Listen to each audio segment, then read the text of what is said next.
Well, as the year winds down, we're taking a look back at the big stories of the year in business and branding expert and host of the Chat of the Matters podcast, Tony Chapman, joined us live this morning with his picks for 2025. And Tony, a look ahead to 2026. Can't wait to hear all about this. So let's start here, Tony. The ad that almost broke the internet, Sydney Sweeney's jeans ad for American Eagle. You're calling that one of the top stories of this year.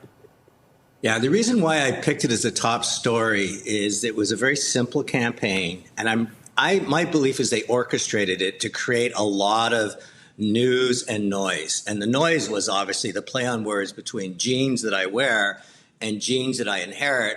And what we saw was this outcry from sort of this community of people saying, how dare we put a white person claiming they have great jeans? And I think part of it was, to me, marketers playing into this world. Here we are right here. They make your butt look amazing. Yeah, and it was interesting. I mean, the sales were enormous, Tony. The brand, the stock took off. But then they released that second part of the campaign, which had a much more diverse range of people wearing the jeans. This is not me. Yeah, and I think that was a nice way to sort of protect their flank. But the interesting thing here, Nick, with this story is if you put out something that has shareability, a meme, a point of tension, and it suddenly goes into that social universe, you're talking about tens of millions, if not billions of impressions that brand gets, and certainly alienates some of the consumers. But what we saw with American Eagle is it drove a tremendous traffic basket. The two things that every retailer wants to know is people coming into the store and actually buying the product.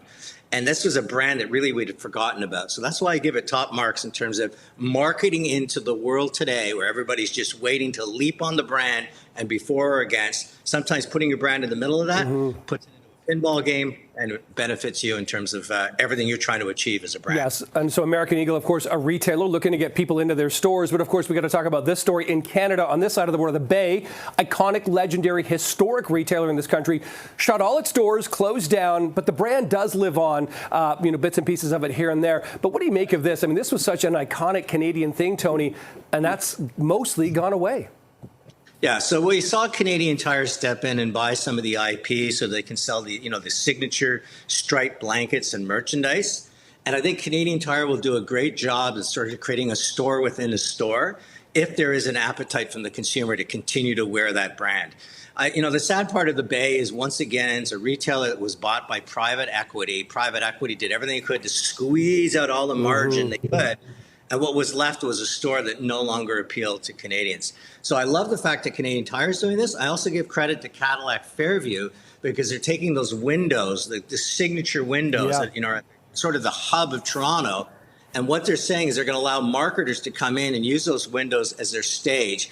And I think this is brilliant because, first of all, as a marketer, you've got this three-dimensional, and you can use animatronics and CGI and AI, QR codes. You can really create an experience. Mars has already proven that, being the first brand in it. And the second thing from other marketers to come in is saying, once again, like we talked about earlier, if I put something out that's amazing, guess what? People will take pictures and videos and share it to the world. Once again, that accordion fact. I start with a limited marketing budget and I see it explode, not because I'm writing checks, but because it's something that people feel is worth sharing and what they consider to be Instagram worthy. Okay, Tony, we only have about 30 seconds to talk about AI and advertising in 2026. We talked a lot about some misses when it came to that in 2025. What are your thoughts looking forward, though?